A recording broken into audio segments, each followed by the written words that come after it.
Good evening, everyone. Good evening.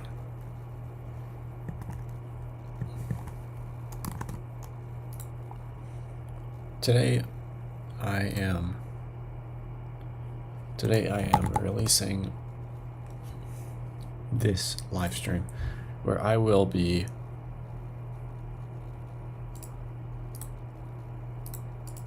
showcasing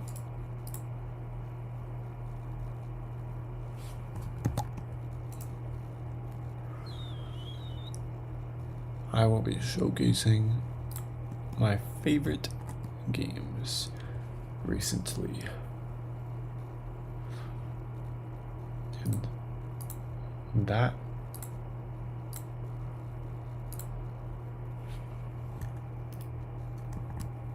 let me just check the levels.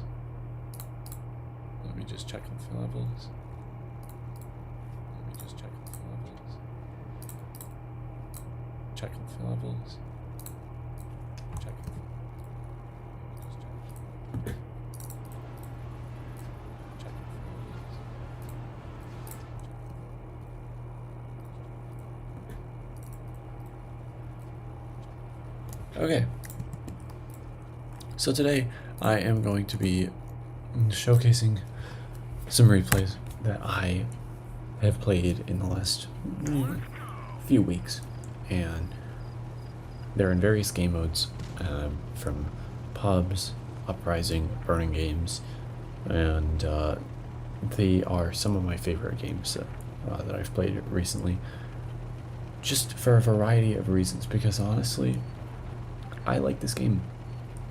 I'm starting to get back into Blitz. I'm really enjoying it, and yeah. Now anyways, we're going to start the night off with a replay from Burning Games, which I believe is out over 2 weeks ago at this point. I managed to get the SPHT from a crate. Basically I bought a bundle for $2.79. It was a $2.50 bundle, $2.49 bundle, where you can get this tank from crates, and you can get 5 of the crates for $2.50 from a little bundle. I hadn't spent money in ages, so Morgan gave me the bundle. I actually got lucky and I managed to draw the tank on the 4th crate, and as a result I now have the SPHT. Now, to be quite honest with you all, I don't really like the SPHT that much. I don't. I think that this tank oftentimes struggles, at least not the tank, maybe it's just me, but I really feel like this tank is just a kind of a big punching bag for the enemies. The enemies kind of just eat this thing's HP up because it doesn't really have any armor. And so a tank like this one, like a super heavy tank, needs to have good armor and good HP, not just one. And because it has to be able to take sufficient damage from the enemy team to actually be useful, right? But here I certainly did not feel that. I felt like this tank was really struggling actually to put out damage, and you'll see here I've started off this game quite poorly. I'm not doing a lot of damage at all. I might have done like 4 shots so far, but that's all right. The SPHT in Burning Games is really, I've only played like a few games in this tank in Burning Games, but I think it's really good because it has so much HP. It takes you so long to bleed down.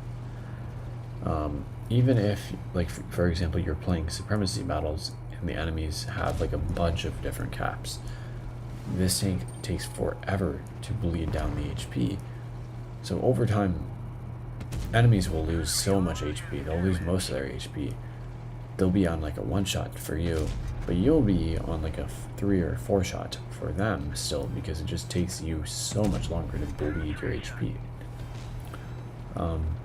Like in counter battles, for example, 5% loss every time that bar ticks down. 5% is like so minimal. Now you might say, why am I featuring this replay? Because there are only 9 lives left in the enemy team. We're losing, and I've done like maybe 3,500 in this game so far. You can see as well that the reason that a big reason I don't like this tank is the armor and the lack of good gun handling. I do really feel like this tank's shell velocity coupled with the gun handling not being the best make this tank not so enjoyable for somebody like me that really likes to have good gun handling.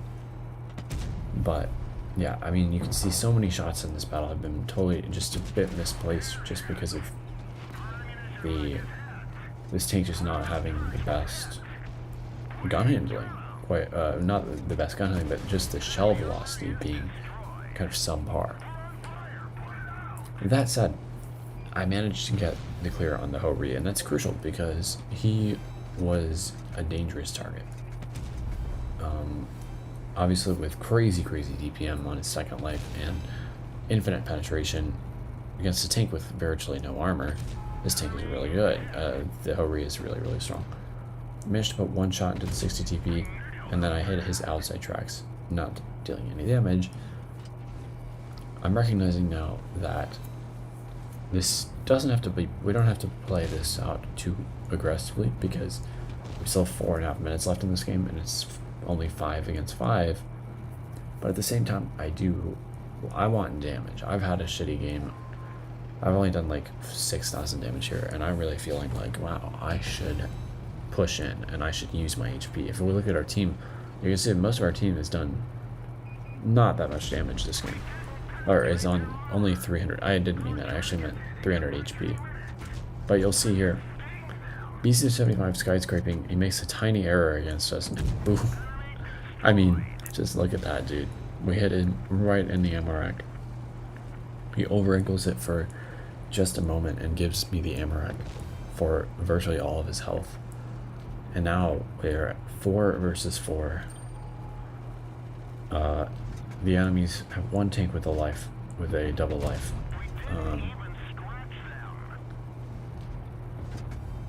The 60 TP pushes forward, gives us a shot. Our platoon mate is pushing in here and bleeding for us so we can push in and try to get shots into the enemies. But once again, just feel like I was struggling to hit shots a lot in this game.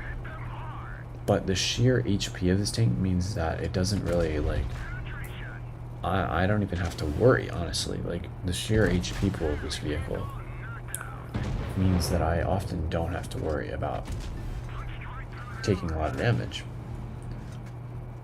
Now that said, we managed to hit the E100 in the tracks.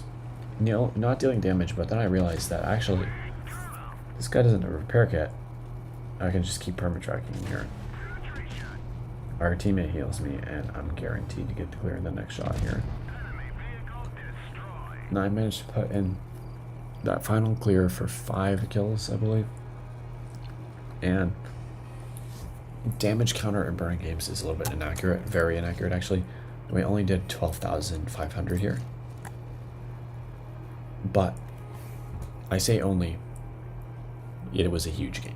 Guys, 12,500 in this game mode is no joke at all. That is really big damage, and quite frankly, I wish that I could do that more often. I'm gonna just look at this. Let's see who's playing in this tournament, guys, shall we? It might be worth playing, actually.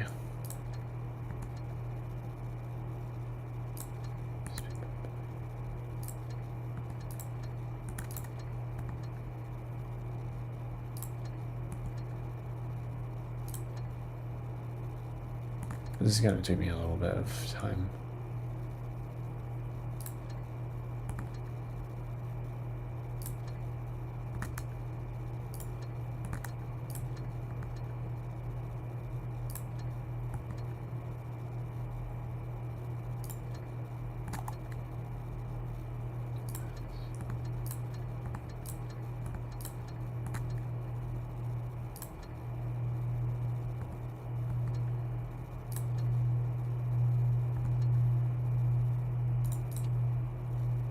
Looks like there aren't really any players.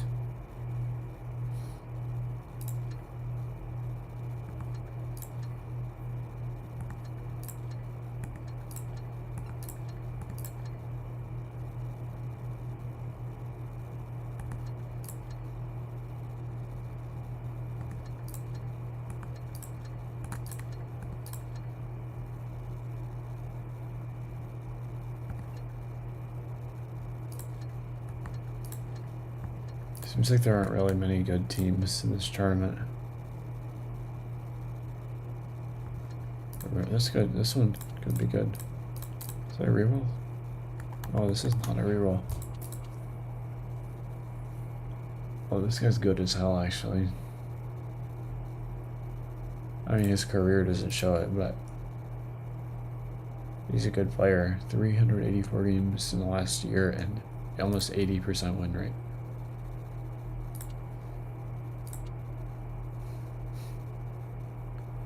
Yeah, this guy's pretty strong.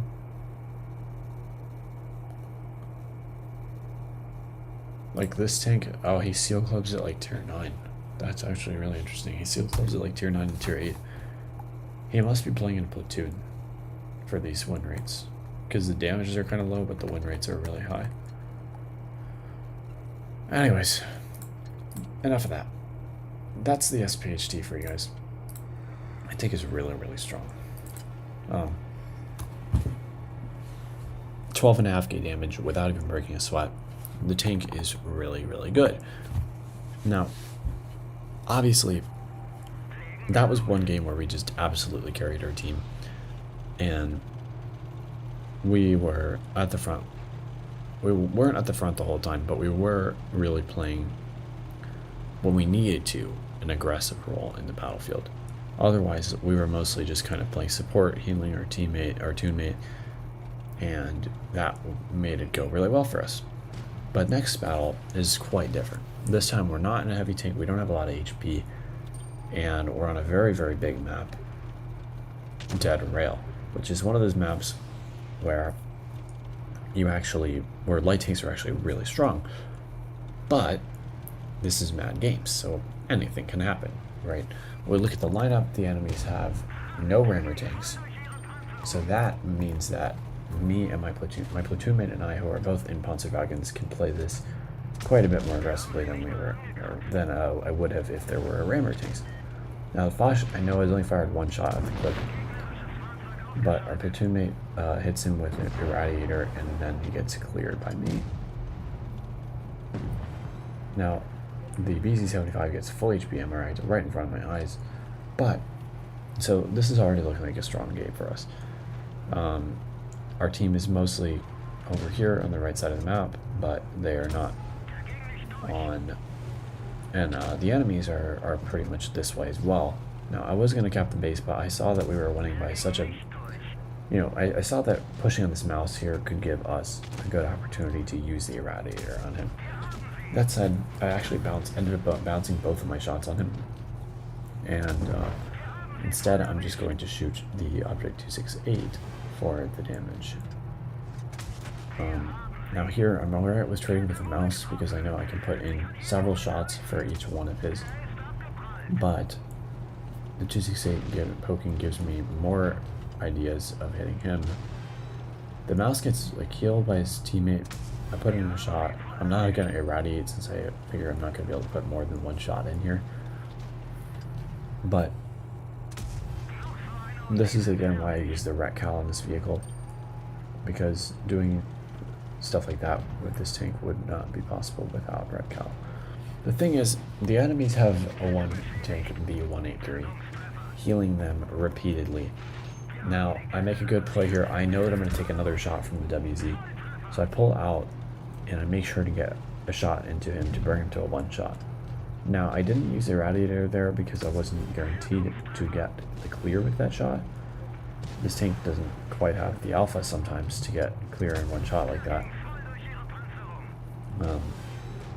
But our platoon mate puts Irradiator on the Object 268 instead. And now, working in conjunction, we are all putting in the work here to take down the remaining few enemies. Now, I am not irradiating like I should be here, but that is alright, because I'm going to just keep farming. Even though it's not a lot of damage, I'm going to keep farming. I am struggling to hit shots, but I'm trying not to take a shot from the mouse when he has the hammer ability. I bring him down to a one shot, and our platoon mate gets the clear after I remove the uranium shield ability. We're at just under 5,000 here. Push in, the CS bounces us, and I unfortunately unspot the CS here I should have kept him spotted, so we could have kept him irradiated, and he goes down. And this was just a great game, a great example of how teamwork can really make the dream work. In this game, 2 Panzer Falcons working in tandem managed to take down the entire enemy team and carry a game that definitely looked like a loss. I mean, you can see my platoon mate and I did, what, 9,500 combined here. Much more than the rest of our team combined. And we did a very, very good job supporting our team. The enemies kept healing. The 183 was constantly healing his teammates, but it wasn't enough because of our teamwork as Panzerwagen players. The first game in the SPHT, while there was teamwork, it was mostly just one side. It was mostly just my teammates healing me at the end of the game when I was on my second life, and in the first life it was me healing my platoon mate a couple of times. But it's mainly, the point here is we need to just find places where we can support, and then find times where we're actually looking to play an aggressive position and take a more forward role in the battlefield. Now, this game, I'm platooning with yet another strong player, and we're running double 4005s. This is obviously a very, very strong lineup for just for Mad Games, because these tanks already with Irradiator do close to 2,000 damage clips, 2,000 damage alpha clips, and so 2 of them is a potential 4,000 damage. There is no tank in the game with 4,000 HP, so this tank can actually, like, 2 of these things can take down a full health SPHT in 4 seconds, which is absolutely bonkers. But anyways, that said, we're not spotting anybody on the heavy side, so I'm thinking there isn't anybody here, but then I spot the 60 TP, and I know that he's at least quite alone here. He's at least quite alone. Because most of the enemies, you can see there are 4 or 5 enemies spotted on the other side of the map right now. So this guy only has 1 teammate with him at maximum. I realize we have to just push him. We have to just take a shot for our team so we can get this clear.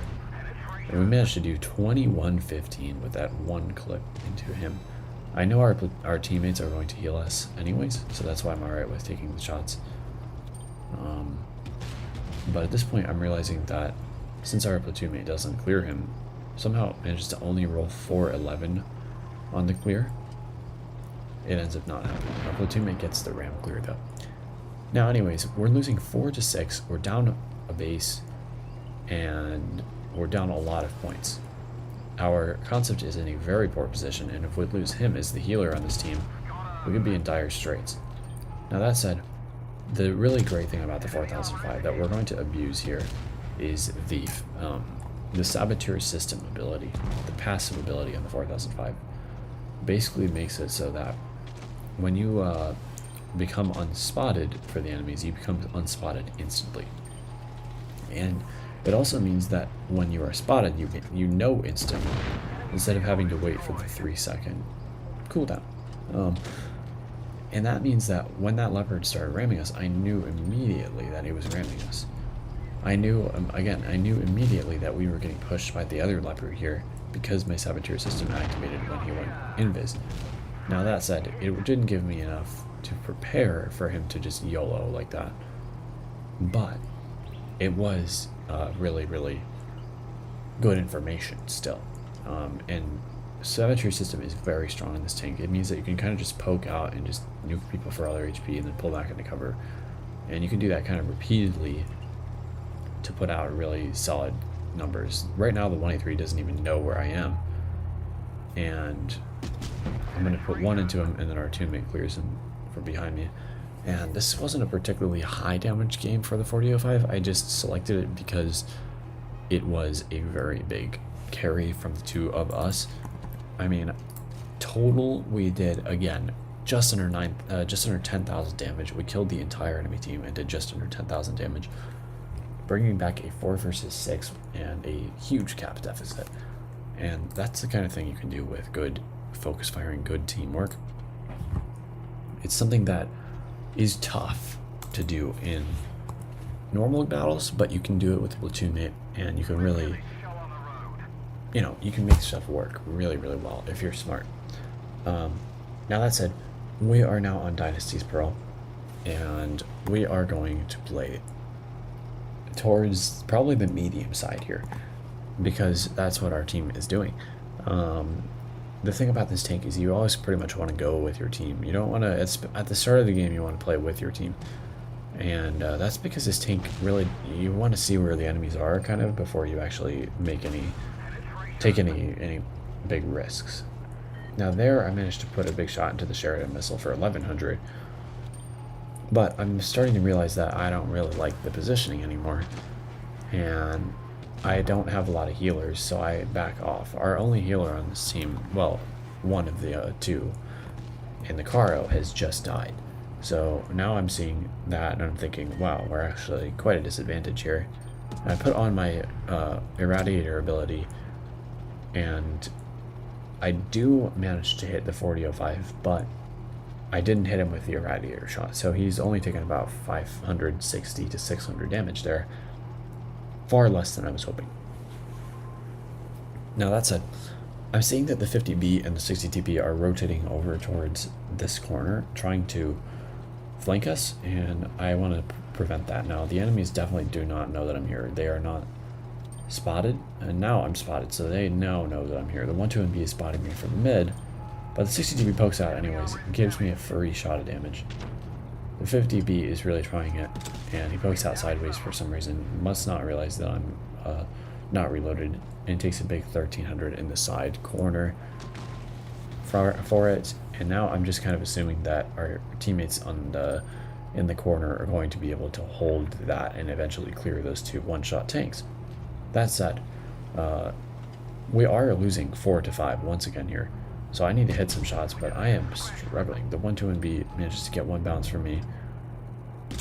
I managed to put the second shot in here, but I'm noticing that the enemies are pushing on my left through the med corner, and that is dangerous for me. Now, of course, I see the Sheridan pushing out. I was hoping to be able to get the clear on him, but I actually can't. So instead, this Hori, kind of just ignoring me here, pulls out sideways in front of me and lets me take him out of the game. Now I'm going to hit the quick reload because I recognize that nobody here is giving me any shots anytime soon. So my goal is to push forward and quite soon to get clears into the enemies, get big shots. Now I didn't realize that pushing down was going to get me spotted, but this tank is actually very tall, so the enemies now do know I am here. But I'm going to use the fact that the 183 is blocked by the 1-2-B to put a huge, massive shot into his tank. Now, the 183 goes out of my spotting, he goes out of my line of sight for a second, so I'm not able to get the clear on him. I'm only able to shoot the 1-2-B. But that is okay, because now the 183 is a one-shot, and the 1-2-B is still only on 1300 HP here.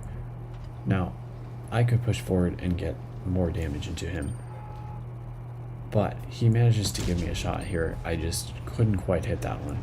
That was definitely a shot. I mean, that was one of those 1 in a million kind of shots that you just don't really hit.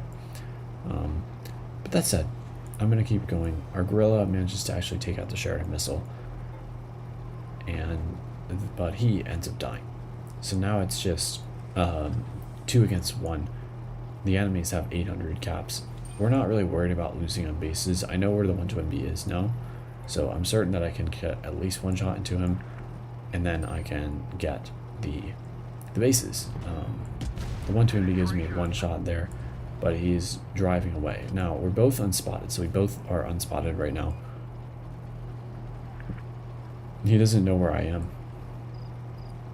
and then he drives out in front of me, and I managed to get the clear on him, bringing me to almost 8,500 damage. And that's just something that you can do with this tank. Actually, we forgot about the blind shot on the 4005 at the very beginning. We actually managed to do 9,096 damage this game and 2 kills. Just showcasing what an incredible tank this is. Truly an incredible tank. 9,000 plus damage in the 4005 in Mad Games. Absolutely baller of a battle. Now I have one more battle in this tank to showcase, which is this Middleburg game, where we are going to play Town. Now, this game, you can see that there are a lot of heavies. That's why we're playing Town here. Not only that, but this is a supremacy battle, so the going Town is actually a viable strat on supremacy games. Now the concept is in front of me, so I want to just back up and see if he will give me shots. I hear that there's somebody on A. The concept puts on his hammer ability and is farming somebody to the left, so it's unlikely that he's going to back up and give me a shot anytime soon. That said, he might give me a shot. Somebody, the Badger might try to pull forward, or the concept might decide to go backwards and give me a shot. I'm looking for a shot, but I see that there's a Destiny here, so I think, okay, well, let me just shoot the Destiny. So I put 1 into him, and I put 2 into him, clearing him from the game. I'm worried that the concept will try to back up and shoot at us now. That's why I'm doing a little dance as I pull into cover, but he doesn't. And so shockingly, he doesn't pull back. He doesn't pull back and shoot me, so now I'm going to just get into the same spot again. Now that I'm reloaded, I'm very dangerous. I could one-shot. I could one-clip that Badger, so like I'm very dangerous. I have enough alpha to one-clip these 2 tanks in front of me. The concept doesn't even hit me a second time, which means that he doesn't heal enough to bring himself above the threshold to be to be cleared in that one shot. Of course, I max rolled anyway, so I would have cleared him no matter what he had hit there. But now I see that the Progetto is here, and I'm thinking, wow, this guy could just get nuked. So I managed to put the clearing shot into him, bringing me to 3.8k damage. I'm gonna hit the clip reload because the enemies are very far away. All of the enemies are far away from me at the moment. So the chances of me doing immense amounts of damage are quite slim here. Now I'm really hoping that the 5A goes back unspotted for a moment because I don't want our team to shoot him. That said, somebody puts a uranium shield on him, somebody gets rid of his uranium shield, and he gets absolutely cooked. And then somebody else irradiates this guy. I'm able to put the shot into him for another 1,011, almost 1,100 damage. And it's just one tank, the Char Fatir left. I've done 3 kills, 1,500 damage, 1,800 assists. Guys, when you irradiate somebody and your team shoots them after you irradiate them, you actually get assist damage for that. And that's why we have 1,800 assists, not because we spotted people, but because we irradiated the enemies. Now, I have Irradiator back, and I'm aiming, and I can see that I have an HE pen there. And I put the HE in, clearing up the game, doing 7.5k damage and 1,800 assists with 4 kills. Again, I've done several 7k plus games in this tank in Mad Games in the last session of Mad Games alone. But I'm not going to showcase all of them because, well, that would be ridiculous. That said, let's move on. I've showcased that enough. I'm now going to showcase some different tanks. Let's showcase the Kampfpanzer 70 missile, a tank that I greatly enjoy. I do really love my missile tanks. Honestly, I think you all know this tank is fantastic. I like the Sheridan missile a little bit better, but in this game mode in particular, the Kampfpanzer is definitely the stronger of the 2 missile tanks. Just this game mode, because this tank gets the hammer ability. I forget what it's called. Half-life discharge, I think that's what it's called. And that allows you to deal far more damage when you shoot. Far more.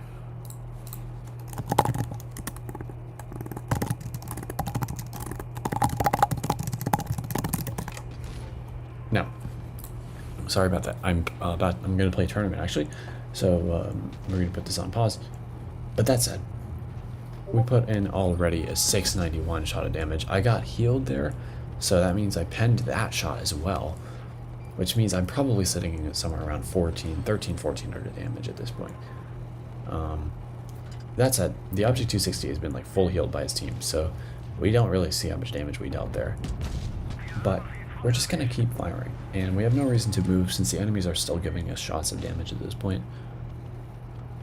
We just keep sitting here and just keep shooting, keep firing your gun, and we're going to keep dealing damage. Now, obviously, I cannot pen this T30 here, so I'm just T30, E100. So I just have to just back up, and without having gold shells, like the normal Kampfpanzer 70 could just fire heat at the side, at the turret cheeks, but the Kampfpanzer missile, like, he would be able to pull into cover well before.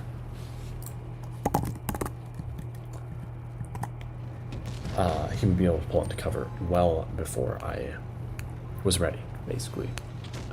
Before my missile could even get to him. Now, that said, I do have the 183 here in front of me, so I'm just going to put on my ability and just slam a 953 shell into his tank. Put my adrenaline on, and I have a lot of targets in front of me. And you might say, oh, you have to poke with a ridgeline to shoot these people. I absolutely do not. Now, that was a totally flubbed missile. Totally flubbed that one. But it's okay. I'm going to pull back. The 260 doesn't have any more shots on me. And now I'm going to punish this 260. He's sitting in the base again. He didn't learn his lesson from earlier, and our whole team is nuking him. I'm going to put just a nasty missile into his tank, and he now, with only 80 HP, he cannot afford to move, otherwise he will just die. So he's getting his team to heal him, and the enemies, it seems, are going to be able to take a cap. I hit another missile onto his tank. Once again, the Kampfpanzer 70 missile is deadly. But we're going to keep going here. We're going to keep moving. And we missed another missile there. I really was kind of just LARPing a shot there. I don't know why I did that, but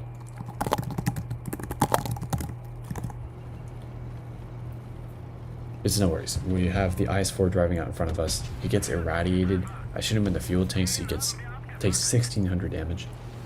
We're winning big time on caps, and I've done 5,000 damage, 3,300 assistance. Because in this game, we're actually spotting for our team behind us. Now, the concept wouldn't be, he's going to put 2 shots into me here, or maybe just 1. But at this point, you can see we are bleeding this concept dry. He's going to die. We take him out of the game. By the way, triple tunes, by the way. This was actually counted, which is why there are triple tunes. But there goes the E100, taking 1,000 damage to the Irradiator. We put a huge 800 into the 183, and we've done 6,400 damage here. Yeah, cap is going up rapidly, so it's unlikely we're going to be able to deal much more at this game. But I'm just looking for 1 extra shot here, and do I get it? I do. I put 800 in at the end, bringing me to almost 7,200 damage. I think we had a blind shot at the beginning, so this game actually was just under 8,000 damage. 4,500 assistance, which puts us at, again, 1668 base XP. Let's see how much that blind shot was. I'm not going to be able to see it, but I did almost 2,000 damage to this Object 260.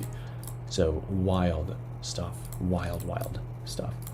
So anyways, I'm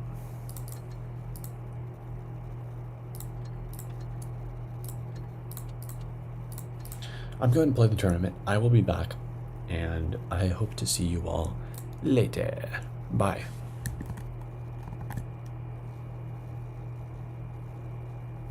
Actually, I might just pause. Can I do that? Is there still a way to pause streams, or no? Oh, you can only pause recordings. Okay. In that case, I will see you all later.